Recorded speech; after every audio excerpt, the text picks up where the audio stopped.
அருட்பெரும் ஜோதி அருட்பெரும் ஜோதி தனி பெரும் கருணை அருட்பெரும் ஜோதி.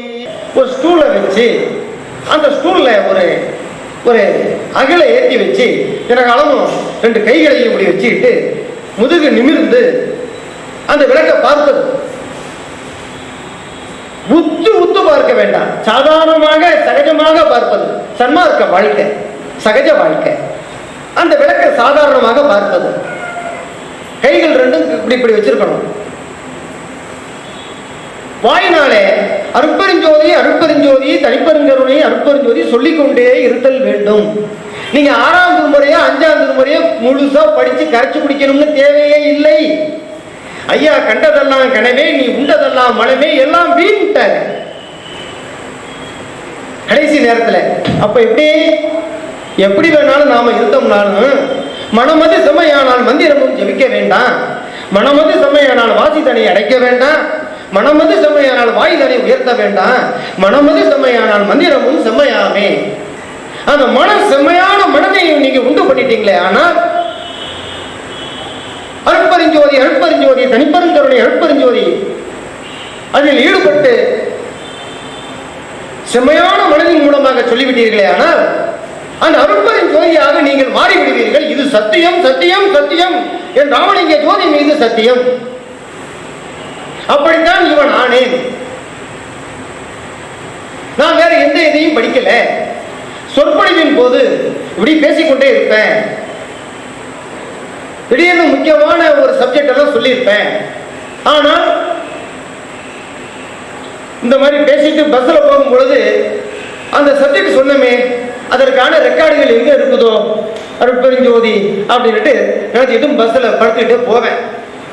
வீட்டில் போனோடனே மறுநாள் சாதாரண அப்படி உட்கார்ந்து இருக்கும் பொழுது இந்த மாதிரி உரைநடை பகுதியோ 6ஆம் திருமுறையோ எதையோ ஒரு புத்தகத்தை எடுத்து இப்படி பரட்டும் பொழுது அங்க சொற்பொழிவு பண்ண பாருங்க, அது அப்படியே இதுல இருக்கும். எனக்கு ராமலிங்க பெருமான் போலாத உணர்த்துகின்றார்கள். இது சத்தியம், இது அருட்பெருஞ்சோதி மீது சத்தியமாக சொல்லுகின்றேன். என் வாழ்க்கை அப்படி நடந்து கொண்டு இருக்குது. இன்னும் என் வாழ்க்கையில ஒளிவெள்ளம் ஏற்பட்டது, என் உடலெல்லாம் ஒளிவெள்ளம் ஏற்பட்டு பலரும் கண்டிருக்கின்றார்கள், என் குடும்பத்தார்கள்லாம். அவைகள் எல்லாம் சொல்லுவதற்கு காலம் பத்தாது. ஏன்னா நீங்க அடுத்தது ஃபங்க்ஷன் முடிக்கிறதுக்கு ஆசைப்பட்டு இருப்பீங்க.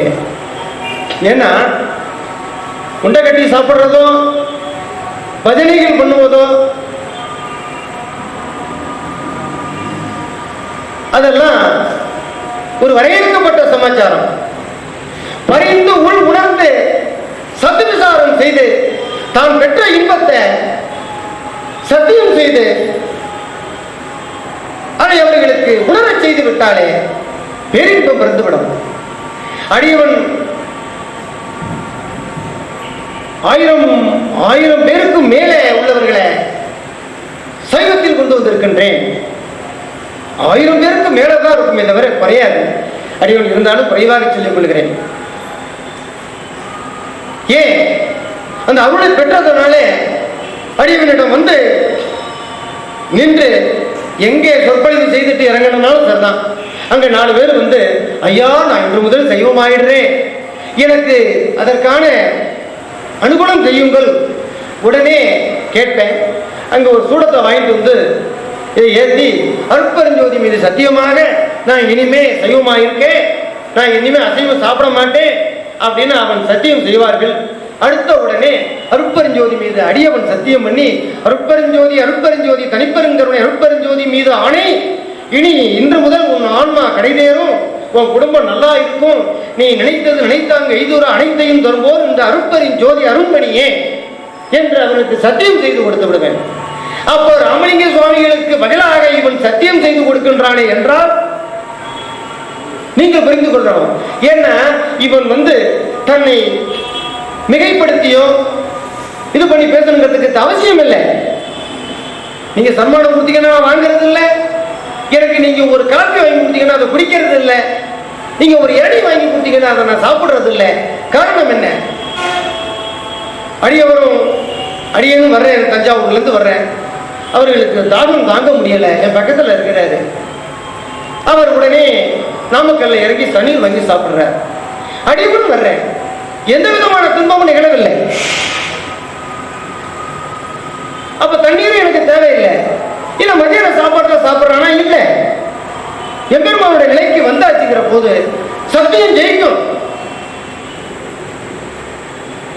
அப்போ அந்த மாதிரி வாழ்ந்து, அதாவது சொல்லும் செயலும் ஒருவருக்கு ஒன்றாக இருக்கணும்.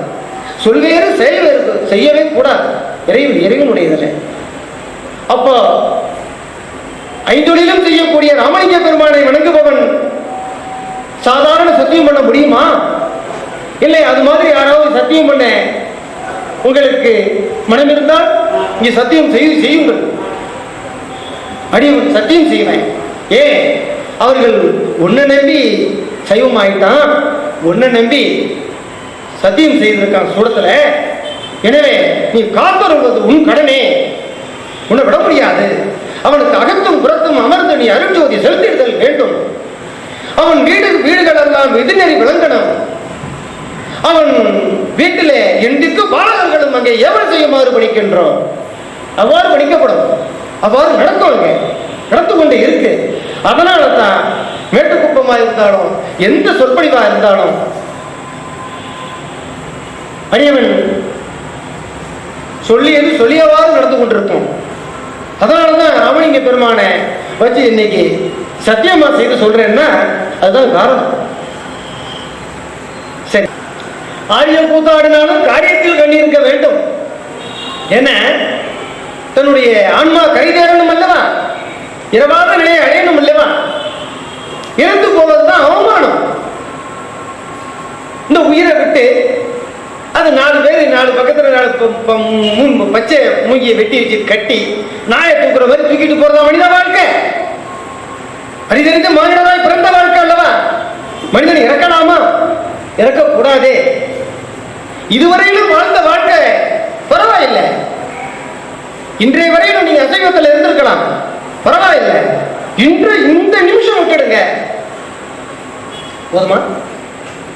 இந்த நிமிஷம் விட்டுடுங்க, அந்த அசைவத்தை விட்டுடுங்க. கொலை செய்யாதவனை எல்லா வகைகளும் கை கூப்பி தொடும். அது உண்மை, சத்தியம். அப்போ அர்த்தநாரி தத்துவம் பெருமான் எந்த நேரத்திலும் கையை இப்படி வச்சிருப்பாங்க. சரி, மன்னிக்க வேணும். இப்போ நீங்கள் பியூர் ஆம்பளையா? நீ பியூர் ஆம்பளை பிள்ளையா? சொல், உடனே பதில் எஸ் ஆர் நோ. ஆமா, ரைட். நீங்க ஆம்பளைங்களா? ஐயா ஆம்பளையா? ஆம்பளை தானா? சரி.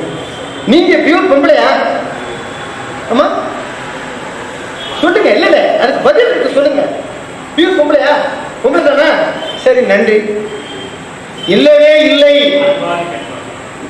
யார் சொன்னது ஆம்பளை? நீ ஆம்பளையா? ஓட இல்லை. ஆண்பாதி பின்பாதி அர்த்தநாரி. அந்த அர்த்தநாரியையும் அக்காலத்தில் உள்ள ஞானிகள் அவரவர் அறிவுக்கு ஏற்றவாறு ஆணை வலது பக்கமாகவும் பெண்ணை இடது பக்கமாகவும் ஆக்கிட்டான். அது தவறு. அது உரைநடை பகுதியில் இருக்குது. அப்போ இந்த அப்போதே இருந்த அறிவுக்கு தகுந்தவாறு அவர்கள் ஆண்மன் கண்டுபிடித்து விட்டார்கள். ஒரு மனிதன் ஆணாகவும் பெண்ணாகவும் இருக்கிறான்னு கண்டுபிடிச்சிட்டாங்க. ஆனா அதை முறைப்படுத்தி இந்த பக்கம் தான் ஆண், இந்த பக்கம் தான் பெண்ணுன்னு செய்யல. இன்னைக்கு நீங்க சிவன் கோவிலையும் மற்ற கோவில் எல்லாம் போய் பாருங்க. ஆண் இருக்க வேண்டிய இடத்துல பெண் இருக்கும், பெண் இருக்க வேண்டிய இடத்துல ஆண் இருக்கும். அதற்கு வேற புராண கதைகள் கூறுவார்கள். அல்லேல் மனித உடம்புல ஆண்பாதி பெண்பாதி எந்த பாகம்? வலது பக்கம் பெண் சக்தியானவன்.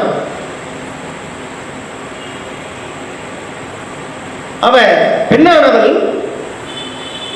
என்னமோ ஒரு பழமொழி சொல்லுவாங்களே, ஆவதும் பெண்ணாலே அழிவதும் பெண்ணாலே. இந்த ஆண்கள் சமுதாயம் என்கிற மனித சமுதாயம் அந்த பெண்களை அடிமைப்படுத்துவதோடு இல்லாம அவர்களுடைய சக்தியையும் அழித்து விட்டார்கள். பெண்ணானவர் எல்லாம் செய்ய முடியும். அது வலதுகை பக்கம். ஆண் அறிவு, பெண் மனம். அவன் இடதுகை பக்கம். எனவே இந்த வலதுகை பக்கத்தால தான் எல்லாருக்கும் உடனே வேலை செய்யும். சூப்பரா இருக்கும். அது ஒத்துக்கிறீங்களா ஐயா? உங்களதான் ஐயா ஒத்துக்கிறீங்களா? அப்ப இந்த வலதுகை பக்கம் ஸ்ட்ராங்கா இருக்குதுன்னு இவர்கள் பார்த்து, இல்ல இல்ல ஆம்பளைதான் அறிவு இல்ல பணத்துல சிறந்தவன், அதனால இந்த பக்கம் தான் ஆம்பளை அப்படின்ட்டான். அல்லவே அல்ல, பெண் அது. அதற்கு சாட்சி சொல்லுகின்றேன். சரி, மனித வடிவில் திருமணம் நடக்குது. திருமணம் நடக்கும் பொழுது அந்த பெண்ணை இந்த பிச்சை பக்கத்தில் உட்கார வச்சு தாலி கட்டினா என்ன? ஏன் தாலி கட்ட மாட்டேங்கிற? ஓடியா போயிடுறா இல்லைன்னா இந்த பெண் ஓடி போயிடுதான் இல்ல, சொத்துகை பக்கத்துல தான் வச்சு தாலி கட்டுறான். சொத்துகை பக்கத்துல தான் வச்சு திலகம் போயிடுறான். அதன் பிறகு இந்த மாய காரிகைகள் இந்த பக்கம் தூக்கி உட்கார வச்சு மாத்துவான். இல்ல, வலதுகை பெண், இடதுகை ஆண். சத்தியஞான சபையே உண்மையான இறை வழிபாட்டுக்கு உரிய தளம் என்பதை இதில் உணர்த்தப்படுகிறது. சத்தியஞான சபையில தைப்பூசத்தன்று இடதுகை பக்கத்தில் சூரியன் ஆண். அதாவது யாராவது இதுல அக்குபஞ்சர் டாக்டர்கள் இருந்தா நீங்கள் எனக்கு சொல்லலாம். ஏன்னா உலகளாவிய அக்குபஞ்சர் டாக்டர்களுடைய ரெக்கார்டு என்னிடம் இருக்கிறது. இது மாதிரி ஒரு டாக்டர்களுடைய மீட்டிங் போயிருந்தேன். அங்கே இதை விளைவினேன். அப்ப அவர்கள் எனக்கு இந்த ரெக்கார்டு கொடுத்தாங்க. உண்மைதான் ஐயா, எப்படி உங்களுக்கு தெரிஞ்சது? சாதாரண மனிதனா இருக்கு இப்படி பேசுறீங்க அப்படின்னு. அந்த அக்குபஞ்சர் படிச்சவங்க யாராவது இருந்தாக்க உடனே தெரியாது. சூரியன் இந்த ஆண் இந்த பக்கம், பெண் இந்த பக்கம் அப்படிங்கிறது அக்குபஞ்சர் படிப்பில் இருக்குங்க. நீங்க வேணா எல்லாரும் வாங்கி பாருங்க, யாரும் டாக்டர்கள் இருந்தாக்க. அப்போ சத்தியஞான சபையில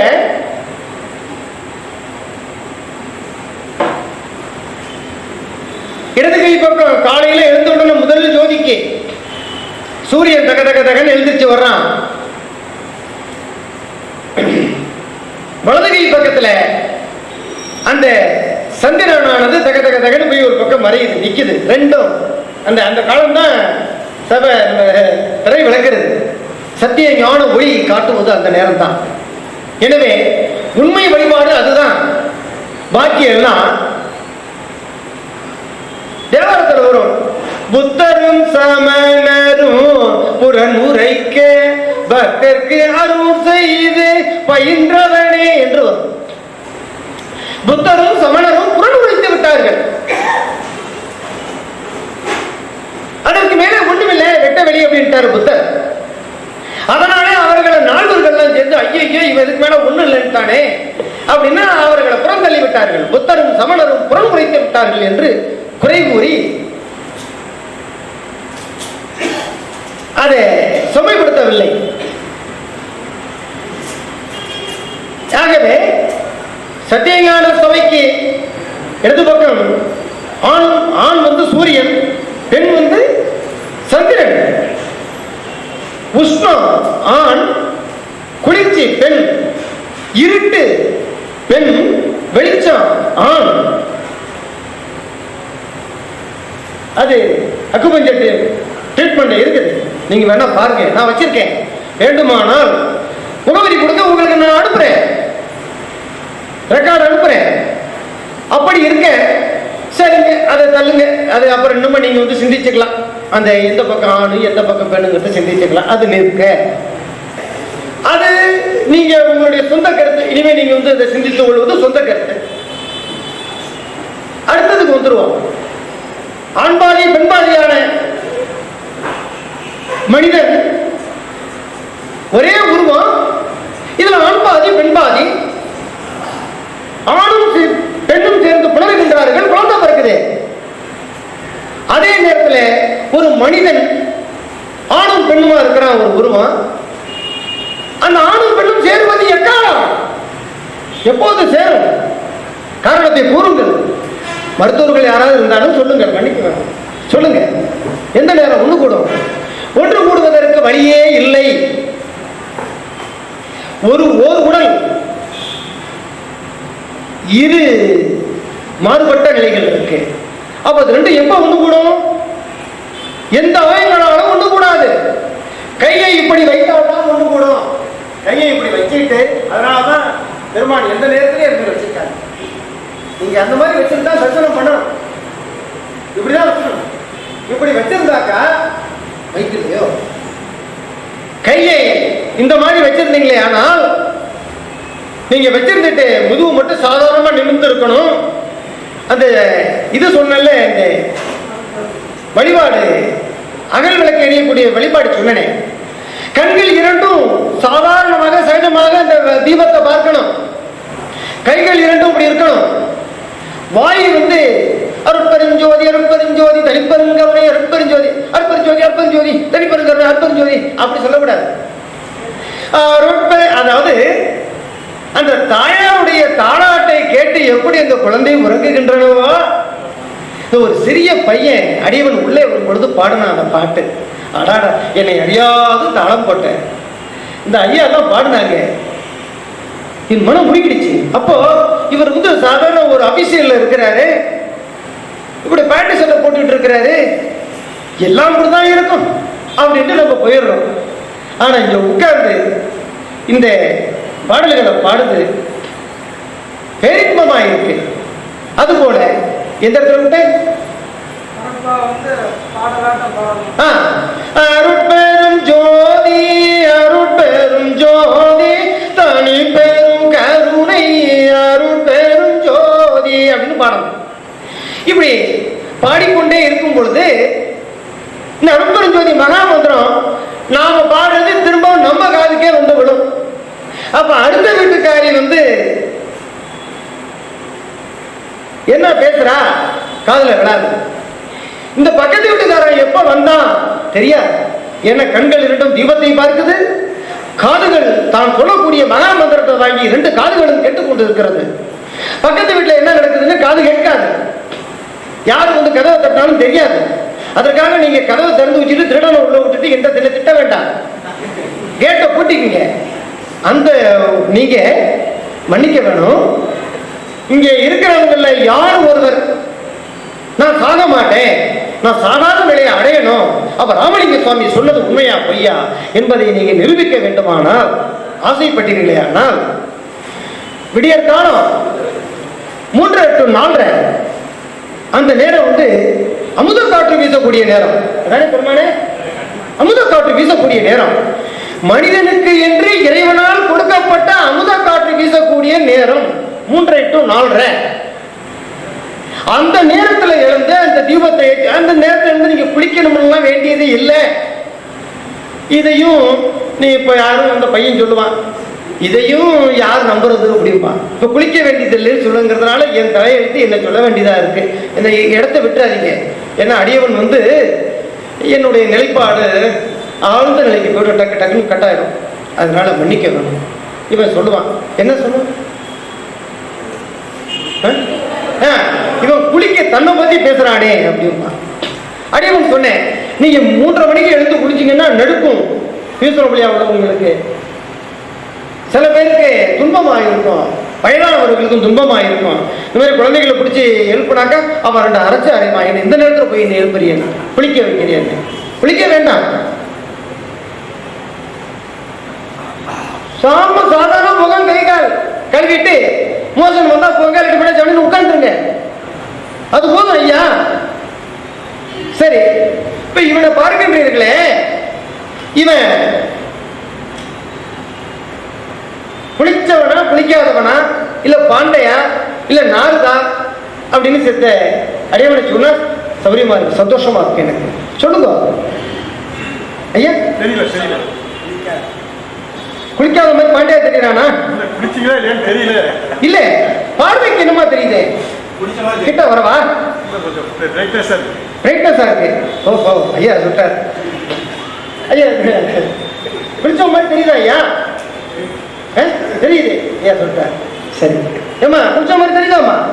சரி, 2.5 ஆண்டுகளுக்கு மேல ஆகுது இந்த ஜென்மம் குளிச்சு.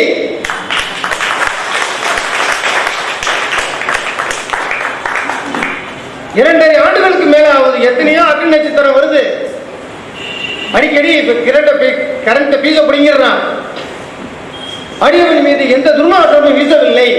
நீங்க வேணா வந்து மோந்து பார்த்துக் கொள்ளுங்கள். குழந்தை வந்து வேணா நீ தான் கேள்வி கேட்கிறேன், நீ வந்து மோந்து பார், வா வா மோந்து பார், மோந்து பாருடா. என்ன நடந்தா சென்று வாசனை அடிக்குதா?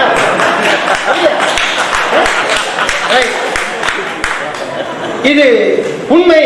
ஏன்னா அவன் பாலகன். பாருங்க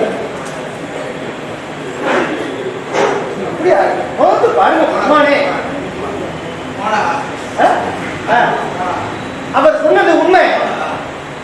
கற்பூரம் வீசுதடி என்ன உடம்பு கொண்டார் ஐயா, கற்பூரம் வீசுதடி என்ன உடம்பு கொண்டார். இந்த கசம் பிடிச்சவன் கிட்டத்தட்ட 2.25 வருஷம் ஆகுது மேலே. அது இன்னும் கணக்கு இல்லை, குளிக்கல. அப்ப நீங்க கேட்கலாம், பல்லு விளக்குறானா இல்ல ஆய் இருக்கிறானா இல்ல அதையும் தொடச்சிட்டு போறானா? மன்னிக்க வேணும். ஏன்னா இதெல்லாம் உண்மை. இந்த பொண்ணு கேட்க, ரோஸ் கலர் அந்த பொண்ணு கேட்கும், என்ன இப்படி எல்லாம் பேசுறானே, உடம்பு அபாண்டமா பேசுறானே, இது முறையும் என்று கேட்கலாம். நீங்க டாக்டருக்கு படிக்கலாம். அடுத்தது இதெல்லாம் ஒரு ஆராய்ச்சி. அப்படியாக காரணம் என்ன? எனக்கு குளிக்கணுங்கிற தேவையில்லை, எனக்கு சாப்பாடு தேவையில்லை, என்ன விடமாட்டேங்கிறாங்க ஜலகண்டபுரத்துல. அதனால அடியாருடைய அன்னம் இவனும் உண்டு மகிழ வேண்டும் அப்படிங்கிறதுக்காக சரின்னு சொல்றீங்க, உண்டு கொண்டு வந்திருக்கிறாங்க. இப்ப நீங்களெல்லாம் வரும்பொழுது டிஃபன் சாப்பிட்டுருப்பீங்க, உண்டா? உண்டு. காஃபி குடிச்சிருப்பீங்க, எல்லாம் நடந்திருக்கும். இவன் எதுவும் சாப்பிடல. மதியம் ஒரு 3 மணி இருக்கும். டாக்டர் ஐயாவும் இந்த ஐயாவும் ஒரு 3 இளநியும் 4 இளநியும் வாங்கி கொடுத்தார்கள். என்ன விடமாட்டேன்ட்டாங்க, எனக்கு ஒண்ணு போதும். அவர்கள் வாங்கி வச்சு நிறைய ஊத்துனாங்க. நல்லா ஊத்திட்டு வந்தேன், அவ்வளவுதான். அப்ப என் டோன்ல எதுவும் குறைச்சலா இருக்கோ, இல்ல வாடி விழுகின்றானோ, இல்ல சுறுசுறுப்பு இல்லாம இருக்கின்றானோ? இல்லை. அப்படி இருக்க ஏன் சொல்லும் செயலும் ஒன்றான கதை. அருஞ்சோதியன் என்னை ஆட்கொண்ட தினம், ஆட்கொண்ட நிலை, என்னுள் என் பெருமான் எழுந்தவுடைய நிலை. இந்த குழந்தை என்ன சொன்னா, செட்டு போட்டிருக்கான்ட்டான். அது உண்மை. செட்டு போடவில்லை, அவனுக்கு அந்த வாடை வீசுது. கற்பூரம் வீசுதடி என்ன உடம்புங்கிறதுக்கான அந்த பையன் என் மீது அந்த வாடை வீசுதுங்கிறதுக்கு உண்மை சான்ற சொல்றேன். ஏழுகிணறு பகுதியில சென்னையில ஐயா 34 ஆண்டுகள் வாழ்ந்த வீட்டுக்கு சென்றிருக்கின்றேன். அப்போது கீழே மாடியில போய் மாடிப்படியில ஏற போறேன். மேலே ஐயா ஜோதியை கண்ட அறையில பாராயணம் பண்ணி கொண்டிருக்கின்றார்கள். அடியவன் கீழ்படியில நின்று ஏற போறேன். அந்த வீட்டு ஓனர் ஐயா குடியிருந்த வீட்டை ஸ்ரீமதி இன்னும் ஒரு ஐயா வாங்கியிருக்கிறார். அவருடைய தந்தையார் வயதானவங்க யாரோ வாங்கியிருக்காங்க அந்த வீட்டை. அவர் தான் வச்சிருக்கிறார் அந்த வீட்டை. அதுல போய் படி எடுத்து ஏற போறேன். அவர் சொல்றாரு, என்னது உள்ள சொல்லிட்டு இருக்காரு, தடுப்பு அடைச்சிருக்கு, ஒரே கற்பூரம் வாசம் அடிக்குது. யாரும் கற்பூரத்தை எதுவும் உதுத்து கொட்டிட்டீங்களா? அங்க பாத்திரத்துல இருந்ததை கொட்டிவிட்டீங்களா? அதுக்குதான் நான் யாரையும் உள்ள விடுறது இல்லை. கற்பூரம் கொட்டி இருக்கு, ஒரே வாடையா வீசுதே அப்படின்னு அந்த ஐயா கூறுகின்றார். அடுத்து ஒரு 2 நிமிடத்துக்கெல்லாம் படியில ஏறி போய் அங்க போய் நிக்கிறேன். அங்க ஏறிட்டு வந்து, ஐயா நீங்க வந்தது தானா? திடீரென்று எனக்கு கற்பூர வாசம் வீசிச்சு, நான் எல்லாரையும் கெட்டிக்கிட்டு இருக்கேங்க, நீங்க வந்தது தானா? இந்த கற்பூர வாசம் நீங்க வந்துதான் அப்படி வீசுது என அவர் கண்டுபிடித்து விட்டார். அதன் போல இந்த பையன் செண்டு வாசம், ஏன்னா அவர்கள் வாலிபமான குழந்தை, அவர்கள் செண்டு பிடிக்கும். அதனால அந்த வாடை யார் யார் எவ்விதம் நின்றுகின்றார்களோ அந்த வாடை அவளுக்கு வீசும். அதனால எனக்கு சாப்பாடு வேணாங்கிறேன், என்ன விட மாட்டேங்கிறாங்க. என்ன வீட்டுல சண்டையிட்டு வம்பிட்டு என்னை ரூமுள்ள வச்சு பூட்டி ஒரு வாரம் வச்சிருந்தாங்க. நான் அருமையா வெளியில வரேன், எல்லாம் அடிக்க வரான். இப்படி போயிட்டா நான் என் குடும்பம் என்ன ஆகுறது அப்படின்னு விடுங்க விடுங்க வேணும்ல அப்படின்னு என்ன ஒரு வாரம் வச்சு பூட்டி நான் சடக்கல, இன்னும் வீடு கொண்டு எழுந்து வெளியே வரேன். அப்ப இவனுக்கு சாப்பாடு வேண்டாம்னா என்ன விட்டுறதா இல்லையா? விட மாட்டேங்கிறாங்க. எனக்கு சாப்பாடெல்லாம் போட்டு வச்சு எந்த வேலையாவது 2 வேளை வச்சு திணிச்சுட்டு எனக்கு துன்பத்தை தான் ஏற்படுத்துறாங்க. எனக்கு சாப்பாடு வேண்டியது இல்லை, எனக்கு அமுதம் சுரந்து எனக்கு அமுதம் மூட்டை எடுத்து ஓடி நிரம்பி கொண்டிருக்கின்றது என் வாழ்க்கையில. எந்த நேரத்திலையும் போய் வாய்ப்பு பிடிச்சேன்னா இனிக்கும், உப்பு தண்ணியை கொண்டு வந்து வச்சுக்கினாலும் இனிக்கும், ஆனந்தமா இருக்கும், பேரின்பமா இருக்கும். அதனால அந்த மாதிரி இருக்கு எனக்கு. இது ஏன் இதெல்லாம் சொல்றேன்னா, இந்த தம்பி சொல்லுவான் தன்னை பத்தி இவ்வளவு பெரிய பீத்திக்கிறான், நாத்தம் பிடிச்சவன்னு சொன்னான்னு சொல்லலாம். அப்படி அல்ல. யான் பெற்ற இன்பம் பெருகையும் வையகம், நீங்களும் அது மாதிரி பெறணும், நீங்க எல்லாம் அப்படி அடையணும், நீங்க எல்லாம் சாதாரண நிலையை அடையணும். உங்க பாதத்தை விழுந்து கேட்டுக்கிறேன், நீங்க எல்லாம் மனிதராக பிறந்தவர்கள், யாரும் இறந்து விடுதல் ஆகாது என்பதனாலதான் நான் ரொம்ப வருந்தி உங்களை எல்லாம் கேட்டுக்கிறேன். இவ்வளவு தூரம் நான் தொட தெரிய விட்டு பேசுறதெல்லாம் அதனாலதான். இவன் மோன நிலை எனக்கு சித்திக்கப்பட்டுள்ளது. மோனம் சித்தித்து விட்டால் பேசாத இருத்தல் வேண்டும். நான் இப்ப சொன்னேன், அடிக்கடி மறந்து போய் உங்களை கேட்கிறேன், நான் எந்த இடத்துல விட்டேன். ஏன் என் நிலை எனக்கு இல்ல. இந்த விழிப்புணர்வோட பேசிட்டு இருந்தா பேசிட்டு இருப்பேன், ஒரு செகண்ட் டக்குன்னு மாறிடும், என்னுடைய ஜோதி நிலைக்கு போயிடும். அது போயிடுச்சுன்னா நான் எந்த இடத்துல என்ன விட்டேன்னு தெரியாது, எந்த பத்திரம் ஏறுன்னு தெரியாது, எங்க நிக்கிறேன்னு தெரியாது எனக்கு. அங்கதான் விழிப்புணர்வு விழித்தரு தனித்தரு பசித்தருங்கிறாங்கல்ல, அந்த விழிப்புணர்வு இதுதான். இந்த விழிப்புணர்வு தான் மற்றவர்கள் சொல்லுவார்கள் இரவு 12 மணி வரையிலும் விழிச்சுக்கிட்டு இருந்துட்டு தியானம் பண்ணணும்னா அல்ல. நீங்க 5 நிமிஷம் வேணாலும் தியானம் பண்ணலாம், 5 செகண்ட் வேணாலும் தியானம் பண்ணலாம், ஆனா உருக்கத்தோடு தியானம் பண்ணுதல் வேண்டும். அந்த ராமலிங்க பெருமான அந்த ஜோதிய ஒன்று தானாக நினைத்துக் கொள்ள வேண்டும், இல்லாவிடில் தன் மனைவியாக நினைத்துக் கொள்ள வேண்டும், ஆனாவிடில் தன் தந்தையாக நினைத்துக் கொள்ளணும், ஆனாவிடில் தன் தாயாக ஏற்றுக்கொள்ளணும், ஆனாவிடில் தன் மகனாகவோ ஏற்றுக்கொள்ள வேண்டும். யாரும் நம்மளுக்கு பிடிச்சவங்களோ அவங்க நினைச்சுக்கணும். நான் ஐயாவை அம்மானு தான் கூப்பிடுவேன். ஏன்னா அந்த ஐயா முக்காடு போட்டிருந்தார். சின்ன பிள்ளையில ஒரு நேரத்தில் ஒரு கூட்டத்தில் போய் எழுந்து இந்த மாதிரி தான் இவனை மாதிரி கேட்டேன், நிறுத்துங்க ஐயா, அவர் என்னையா ஆணாவும் தெரியல பெண்ணாவும் தெரியல, இவர் ஆம்பளைங்கிறாரு, எந்த வழியில நான் ஏற்றுக்கிறதுன்னு இந்த மாதிரி இன்னும் சின்ன பிள்ளையில போய் கேட்டுட்டேன். உடனே அவர்கள் பார்த்து இந்த ஒரு கேள்வி இவன் கேட்டிருக்கானே, இவன் சரியானவன், இவன் ஏதோ ஒரு நிலையில வந்தவன் சொல்லி என்னை கிருபானந்த வாரியார் சொன்னார்கள் தஞ்சாவூர்ல. அப்பதான் அவர் சொன்னார், அடியவர்களுக்கு வியர்வை இராது அப்படின்னார். சுத்த அடியவர்களுக்கு வியர்வை வேர்க்காது என்று சொன்னார்கள். அப்போ இப்படிதான் இந்த பையனை மாதிரி பக்கத்துல உட்காந்துருக்கேன். அதற்கு ஏற்றவாறு கரண்ட் ஆஃப் ஆயிட்டு உடனே அவர் சொன்னாரு, வேணா என்ன தொட்டு பார்க்க ஆசைப்படுறவங்க தொட்டு பாருங்க. நான் தான் முதல்ல ஓடி போய் அவர் தொட்டி பிடிச்சி கட்டி பிடிச்சேன். ஏன்னா அது கரண்ட் நிறைய ஐயா பிடிச்சது மாதிரி, இந்த கரண்ட் நம்மள கொஞ்சம் எடுத்துட்டு ஓடி போயிடுவோம். அதுக்கு தெரிஞ்சு போச்சு, ஏய் நீ என்ன சாணி முத்திரம் கொடுக்குற மாதிரி கொடுத்து என்னுடைய இதை இழுத்துட்டு போறியாங்க அப்படின்னார் அந்த ஐயா. அது போல பாம்பின்கால் பாம்பரியும். அந்த விடியற்காலம் 3:30 மணிக்கு எழுந்து அந்த கை கால்களை சாதாரணமாக கழுவிட்டு கைகளை போய் வச்சுட்டு அந்த நேரத்தில் அந்த அருட்பெருஞ்சோதி மகாமந்திரத்தை யார் ஒருவர் சொன்னீர்களோ அவர்களுக்கு எல்லா காரியமும் கைகூடும்